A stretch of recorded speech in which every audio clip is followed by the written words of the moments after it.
Assalamualaikum. Kue tampa tradisional ala dapur Ita Yudis. Wow, cantik sekali. Satu tampa ya, isinya 3 macam kue.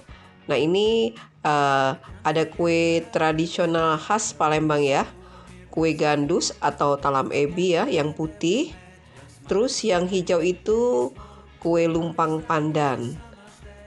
Nah yang merah itu kueku isi kacang hijau.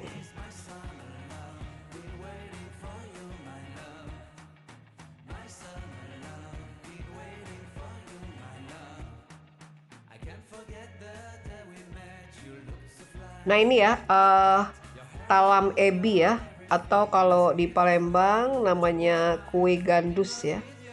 Rasanya asin, gurih ya. Kuenya lembut sekali.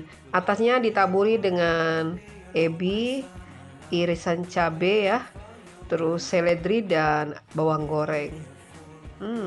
Memang lemaknya.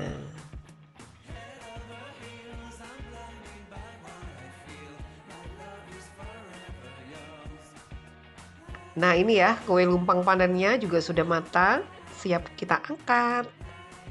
Cantik sekali. Kue lumpang ini ya salah satu varian kue khas Palembang ya, yang dibuat dari tepung beras ya,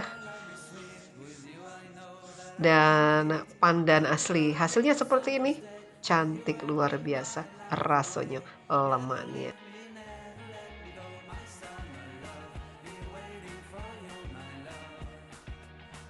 Nah ini ya kueku isi kacang hijaunya sudah matang seperti ini. Kueku jambu air ini ya, warnanya cantik, rasanya luar biasa.